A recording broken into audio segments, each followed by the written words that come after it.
The National Broadcasting Company presents Joel McCrea in Tales of the Texas Rangers. Tonight, transcribed from Hollywood, another authentic reenactment of a case from the files of the Texas Rangers.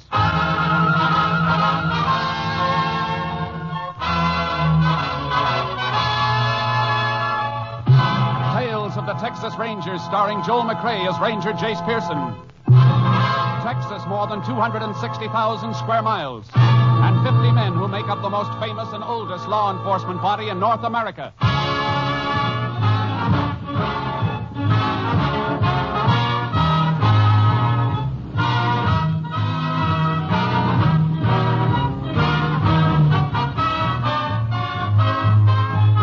Now, from the files of the Texas Rangers come these stories based on fact.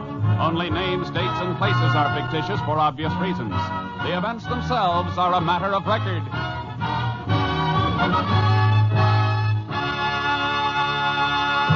Case for tonight, Blind Justice.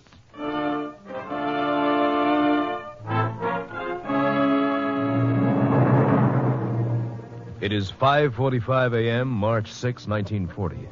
Pete Salverson, owner of a roadside cafe in West Texas, is opening for business. As he sweeps up in the kitchen, he hears a sound outside the back door. Somebody out back there? That's you, Charlie? Well, what's the matter, boy? Where'd you come from? Come on, feller. Come on. I ain't gonna hurt you. Atta boy. Looks like you got here too early to root for anything out of that garbage can, though. Them ribs of yours look like you could use some grub fast. Hey, now, none of that face licking. You just come on inside and I'll fix you up. Come on. Come on. Let's see. How about this? That is bone and a couple of hunks of stew meat, huh? All right, feller. There you are. Dig into that. Oh, boy, you sure are beat up and hungry. What's this contraption you got strapped on you? Pete, you open yet? Oh, howdy, Sheriff. How's the coffee situation? Well, it ain't brewed yet, but I can fix you some up in a minute. Had an early customer here. Yeah, but he hasn't got any money. I'm a cash customer. Where'd you get him? Oh, he's rooting in the garbage cans out back. What you doing up and around so early? I just come back from Huntsville. Delivered a prisoner up there yesterday. Huh? Hey, that'd be a pretty good-looking dog if he was taken care of. Who owns him? I don't know. Never seen him before. Never did see a leash like the one he's wearing, either. Kind of funny contraption. Look at it. Hey, well, let's see that. What's the matter, Sheriff? Well, this ain't a leash. It's a harness. Huh? This here dog's a seeing-eye dog. One of them dogs is trained to lead blind people? Sure is. He must have run off from his master, then. Well, these dogs don't run off, Pete. I had a missing persons bulletin on a blind man 3 days ago. This might be his dog. Well, the guy that's missing must be around here, then, huh? Well, if he is, something must have happened to him. This dog never would have left him. Say, you got change for a $1 in the register? Oh, sure thing. I'm going to hit that phone and get a ranger down here to help. Wherever that dog's master is, I got a hunch we'd better find him quick.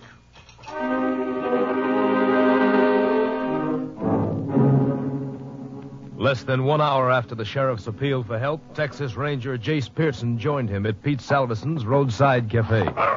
There he is, Ranger. No mistaking that harness if you ever seen one before. It's a seeing-eye dog, all right. You say you found him outside this morning, Salverson? Yeah, half starved, like you can see. Been a good 3 or 4 days since he's eaten from the looks of him. Easy, boy. Come here. Nobody's going to hurt you. Oh, I'm sorry, fella. It's really sore, isn't it? He's had a bad time, Sheriff. Got a pretty hard clip on the head. Must have been knocked out. Since then, he's traveled through some rough country. Leitchigia's got him all sliced up. Foot pads are sore from walking. Yeah, but ever since Pete fed him, he's been yelling to get out of here.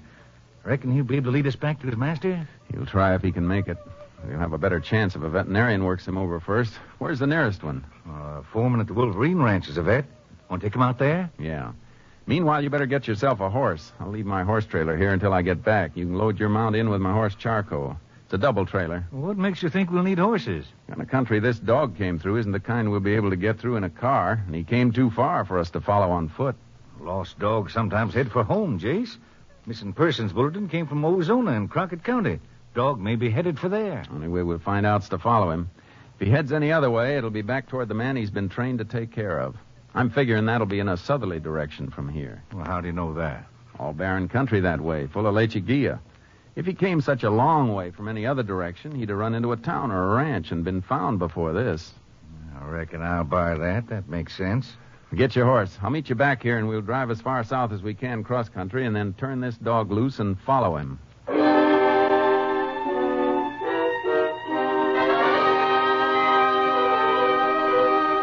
I got the dog patched up at the Wolverine Ranch, picked up the sheriff and his horse, and headed south into the Badlands. We switched from car to our horses and turned the dog loose. He circled around for a moment, got his bearings, and then, despite the soreness of his body, started into a limping run. He's heading south, all right, Jace. Must be going to his master. Beats me why he went all the way to Peach Place, though. He had to go someplace for help, but the only thought he gave to himself was just stopping long enough to be fed before he headed back here. How far do you reckon we'll have to go? Well, we came 14 miles by car before the dirt road petered out. He came a lot farther than that. Might have taken him a couple of days. Well, we'll have to stop him at night. If he keeps going that long, and time off. We better make sure we can catch him before dark so he don't get away from us altogether. Chances are he'll wait for us. After all, we're the help he came after. If he doesn't, we'll be able to follow him anyhow. In the dark? Yeah. I treated his collar with some phosphorus paint. Hey, whatever made you think of that? Trick my father taught me a long time ago. He had an old hound dog, great hunter. Got a throat injury and couldn't sound off. Glowing collar made up for it. Well, like they say, we live and learn. Hey, look. Look where the dog's cutting, up in the foothills. Yeah. That's Ambush Canyon that way, isn't it? Sure is. Say, no wonder that dog's so beat up. I wouldn't tackle this country in an army tank if I didn't have to. I wonder if that blind fellow'll be alive when we find him. I don't think so, Sheriff. If he was alive, I don't think the dog would ever have left him. Come on, Sharky.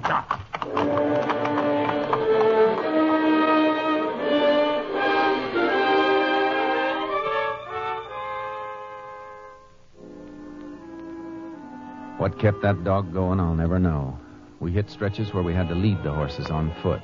It was toward sundown of the second day when the dog caved in.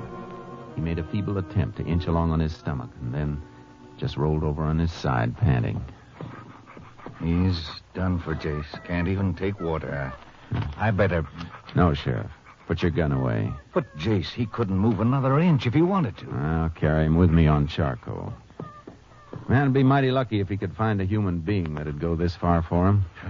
He'd never have let us this far back if you hadn't had the vet work on him. Well, what do we do now? Keep on going, I guess. If his master is in here, he must have left some trail. We'll keep cutting through till we find marks. Jace, now, how would a blind man get into this country and why? I don't know. But if he wasn't here, the dog wouldn't have been here either. We better move on till we find a good spot to make camp. These horses need some attention and a night of rest, too. Meantime, maybe I can do a little doctoring on the dog. Won't do any good, Jace. All you'll need's a pack shovel. He just stopped breathing. He's dead.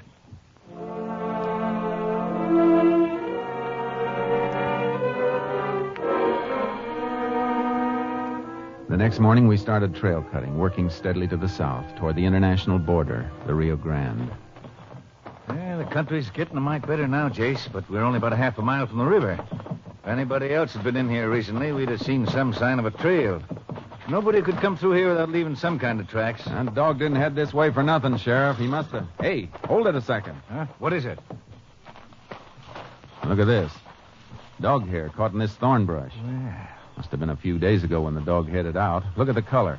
German Shepherd, all right. We're still on the right trail, then. But why no human tracks? Well, the dog came out of here on foot. But this may not be the way he and his master got in here originally. What other way is there? On the river, in a raft or a flat-bottom boat? Well, how could a blind man navigate the river? He didn't have to be alone, Sheriff. That dog was beaten on the head, remember? It isn't likely his master did that, is it? No, I see what you mean, but how... Now, wait a minute. Look up ahead there, along the side of the ridge, about a quarter of a mile.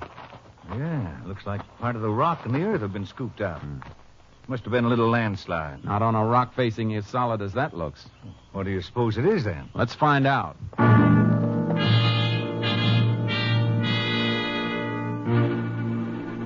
It took us more than an hour to reach the base of the ridge and find the answer. It wasn't a landslide. There were a couple of dynamite caps on the ground. The fresh earth had been blown out. Two men, all right, Jace. Signs of tracks held tight in this fresh earth. Dog tracks go right along with the one set. That was the blind man. Yeah, another mark running in with those tracks, though. Little round hole in the ground every few steps. The blind man must have had a cane, too. Move around the wide circle and cut back to this spot until... Oh, wait, Jace. What's that thing over there by the brush? Long white piece or something. A white cane. Come on. The head of it's stained, Jace. Looks like blood. It is. The dog must have been clubbed with that. Bloodstains didn't come from the dog, Sheriff. Lump he had on his head didn't bleed. Let's beat through this brush. Blood trail on the ground through here, Jace. Yeah. That patch just ahead seems to be pressed down in one spot. Let's make for it. A man's body, all right. Face down. Better roll him over and see if it's a blind man. It's him, all right. You can tell by his right hand. Callous ridge there from holding onto that dog harness.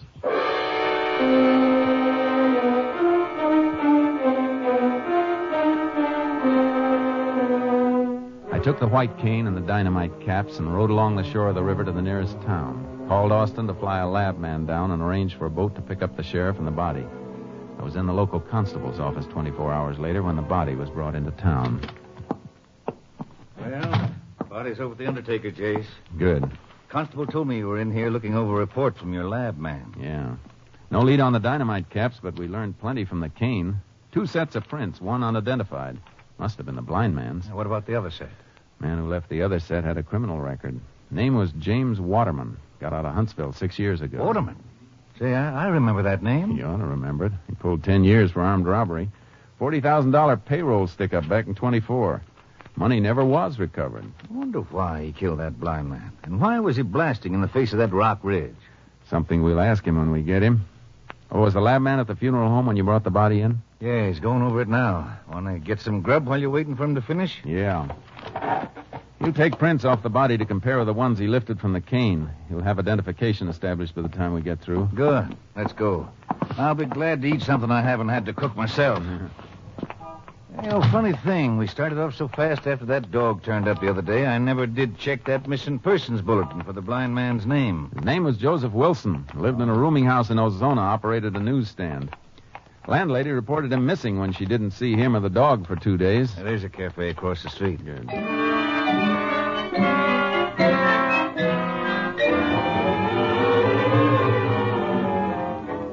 We took our time. A statewide pickup was out for James Waterman, and it seemed just a matter of pinning him down. But when we got finished and walked over to the funeral home, the case wasn't so simple. Our lab man, Marty Ferris, was just finishing a phone conversation. No, I said there's no doubt about it. Yeah, check on it. Pearson just walked in. I'll tell him. All right, bye. Howdy, Jace. Howdy, Marty. Marty Ferris, Sheriff Ritchie. Now, we met when the sheriff came in with the body. And, Jace, we got trouble. This thing is blown wide open. Why? What's the matter? That's the prints. And take a look at them. Now, here's a copy of the unidentified set I sent on to Austin. The man who made them has no record. Well, why should he have a record? Aren't they the blind man's prints? No, they aren't, Jace. The prints on the body match the known prints pulled from the cane. The dead man is James Waterman. What? That's it, Sheriff. Here, look at the prints. See for yourself. Marty, could you have made a mistake? No, Jace. I just checked with Austin on the phone by classification number. Waterman must have been blinded sometime after he left Huntsville. He took the name of Wilson as an alias. Now all we've got's a set of unidentified prints that might match anybody in the state. Sheriff, our killer isn't going to be easy to find.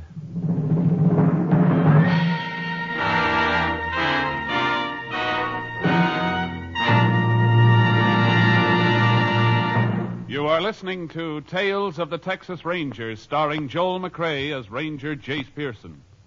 We continue now with tonight's case, Blind Justice, an authentic story from the files of the Texas Rangers.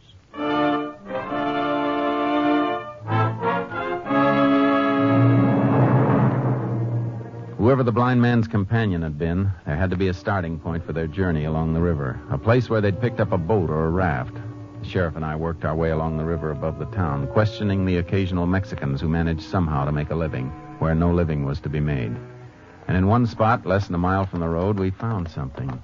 Can see it clearly now, Jace. Yeah, impression of a flat-bottomed boat on that mud flat. Had to be dragged quite a ways to the water. Not many days ago either. Oh, boy.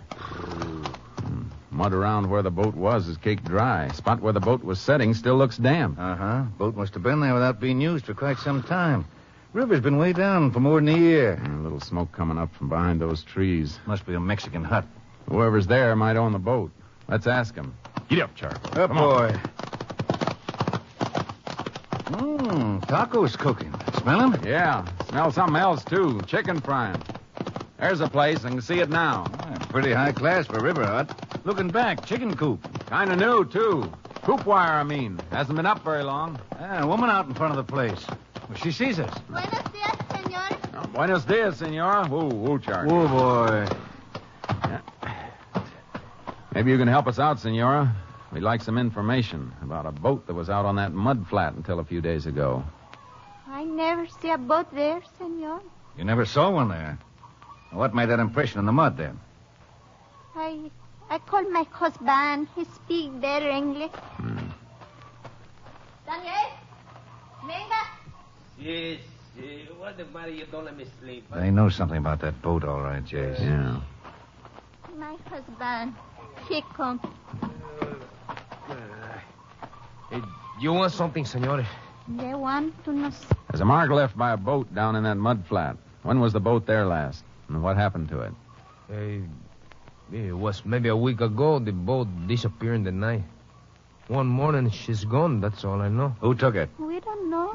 Just like that, huh? Sí, just gone. Don't try to feed us a story like that. Just a second, Sheriff.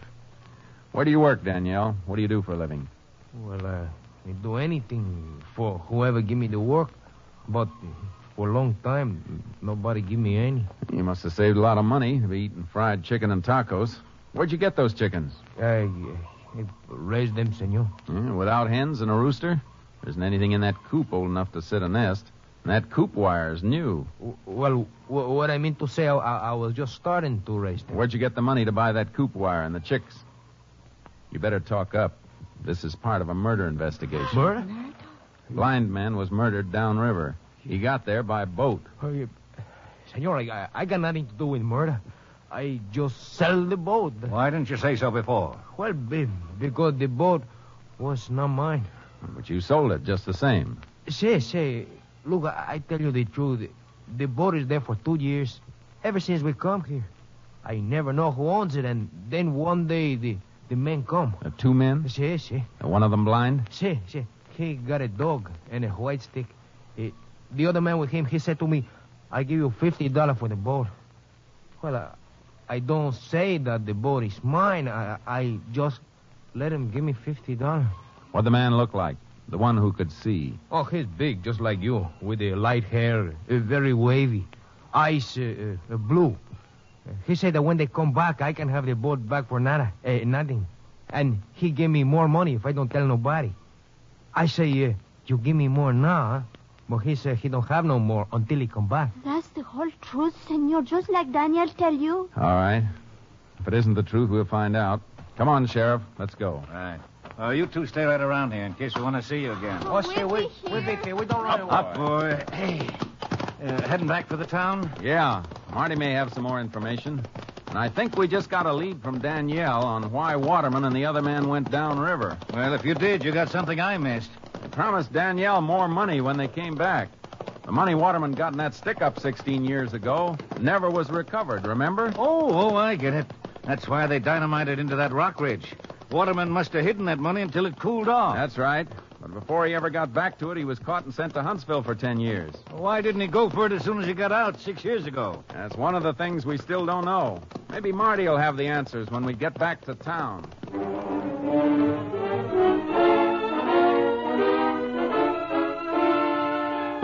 Marty had the answers, all right. Reports from Austin that had come in while we were on the river. I made notes on everything, Jace, if you can read my writing. Thanks. A checkback shows that Waterman lost his sight 3 days after he left Huntsville 6 years ago. Now, it's hard to run down because he didn't have to report to anybody. He'd served his full term, no parole. I see. Happened in a highway accident, huh? Yeah, it caught a lift on a gasoline truck, went over an embankment and caught fire. The driver was killed, Waterman blinded.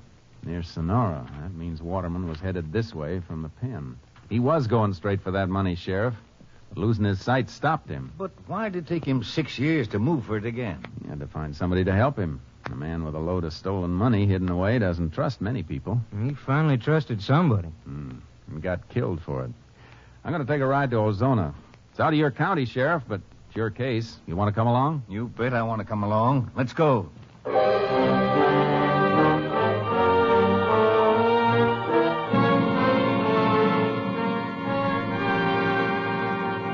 In Ozona, we went to the rooming house where Waterman had lived under the name of Joseph Wilson. The landlady showed us to his room. It hadn't been rented to anybody else, and his things were still there. A few books in Braille, clothing, an extra harness for the dog. Everything is just like he left it, just like it was when the police come after I called them. I haven't touched a thing. No money, nothing valuable was left here, only what you see. It's all right, ma'am. Don't be upset. Nobody accused you of taking anything. I just want you to know there wasn't nothing to take. He never had nothing. Always a couple of weeks behind in his rent. Not that I minded. I had nothing but sympathy for the poor man. Even fed his dog for him, or it never would have been fed. Look, something you just said's important to me. Now, if he owes you money, there's nobody to pay it, so you're just going to lose it. The truth can't hurt you one way or the other. Did he really owe you rent money? Yes. Why else would I say it? Every once in a while he'd catch up. He got some kind of benefit checks from someplace once in a while. What's your angle there, Jay? I'm just figuring, Sheriff. Daniel got $50 for that boat he sold. There must have been more expenses getting from here down there. Somebody had to finance it. His traveling companion, whoever it was. Yeah. It's a cinch it was somebody Waterman met and got to know right here in Ozona. Ma'am, did Mr. Waterman, Mr. Wilson, have any visitors here? Any friends? Well, I never saw a soul. There was some fellow called him a few times, though, when he was homesick and couldn't work at the newsstand. You know who it was? No, he never gave me his name. Mr. Wilson just said it was somebody he knew from the stand. The same fellow each time? As far as I could tell from the voice. I see. Thanks. Come on, Sheriff. Was that all you want here? Yeah, thanks.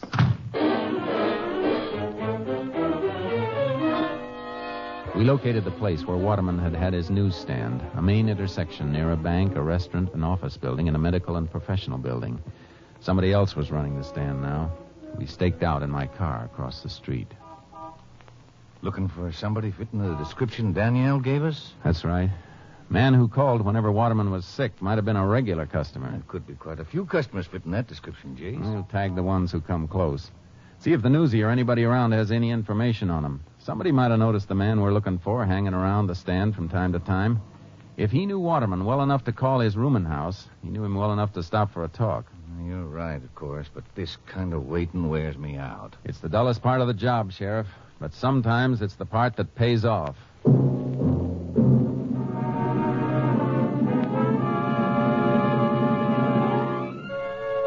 For 2 days, we watched the corner. Occasionally, we followed a man who fitted the description supplied by Danielle. But each time we checked, the subject turned out to be somebody who hadn't been out of town. Then, just before the end of our second day of watching, I nudged the sheriff. What is it, Jace? Over there. No, past the newsstand. Just going into the medical and professional building. Oh, yeah. He looks like he might be the boy, all right. His hair is really light and curly, which most of the others haven't been. Let's see where he went.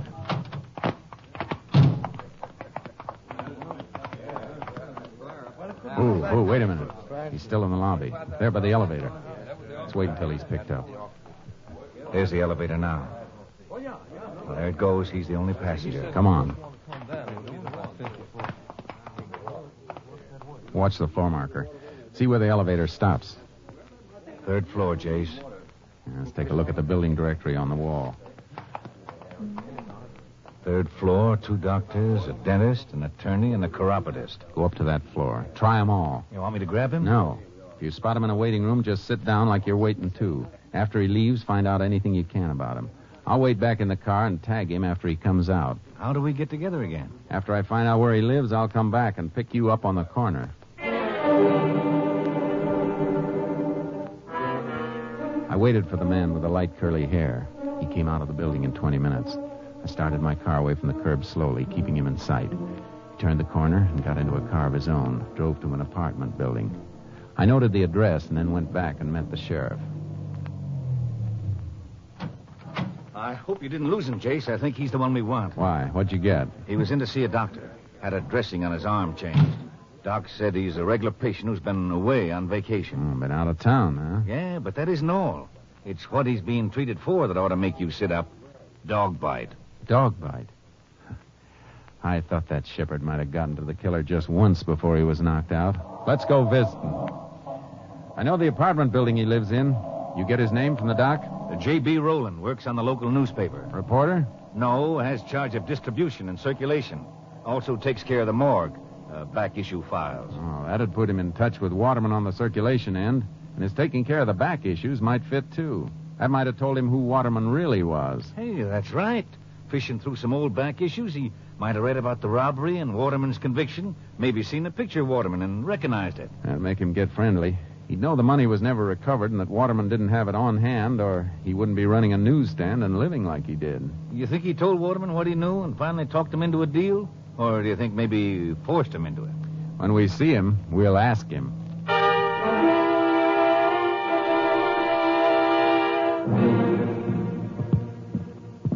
There's the door, Jace. Apartment 2B. You gonna knock? Yeah. Yeah? Who is it? Special delivery. Oh, I'm not dressed. You better slip it under the door. You got a sign for it. Oh? Okay. Hope you got a pencil. All right, Roland. Open it all the way. I'll open it. I'll open your skull! Watch him, Jace. Stay away from that desk. You're not taking me! Give me that gun! Oh, my arm! Yeah. Same arm Waterman's dog chewed on, huh? I don't know what you're talking about. No. Just the same, you went right for a gun. Brand new gun at that. Like you were expecting you might have trouble. Come on, get up. Why'd you kill him? You want all the money instead of a split? Money. Money. Yeah. Where's the money? What'd you do with it? What did I do with it? I worked on him for months until he trusted me. Then we went down to the river, but we couldn't find the place. Couldn't remember all the landmarks. He couldn't see, and after 16 years, he couldn't remember. He couldn't remember. I went crazy. I planned on it so much, I went crazy, that's all. If I had the money, I could have gotten away. Without the money, I had to come back here so they wouldn't be looking for me. All right, Roland. Go get some clothes on. Looks like that 40,000 is really gone for keeps, Jace. Yeah. Buried in a rock ridge somewhere near the Rio Grande. That's money that never bought anybody anything. I feel sorry for that dog, Jace, breaking his heart and dying like he did. Funny thing about a dog never passes judgment. He just sticks right to the finish, whether you're good or bad, worth it or not. I'll help Roland get a jacket on. Then we can take him in.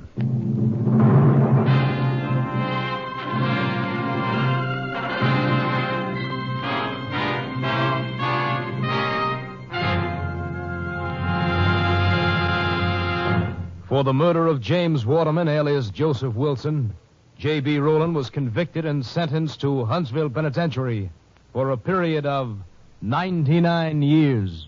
Next week, Joel McCrea in another authentic reenactment of a case from the files of the Texas Rangers.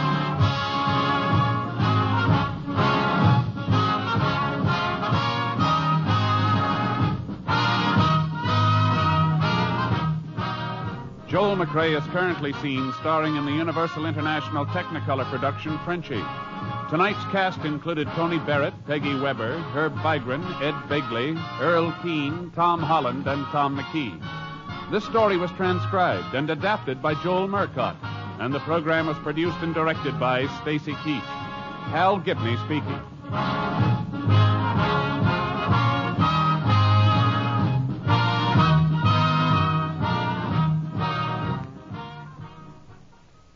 Three chimes mean good times on NBC. Tomorrow night, NBC will present Parallel 38, a dramatization of the work of the Red Cross during the current crisis, with Raymond Massey in the starring role. Brigadier General David Sarnoff will explain the needs of the Red Cross during the 1951 fund campaign. So listen tomorrow to Parallel 38 and let your heart guide your hand when you give to the Red Cross. The Telephone Hour welcomes UC Bierling tomorrow on NBC.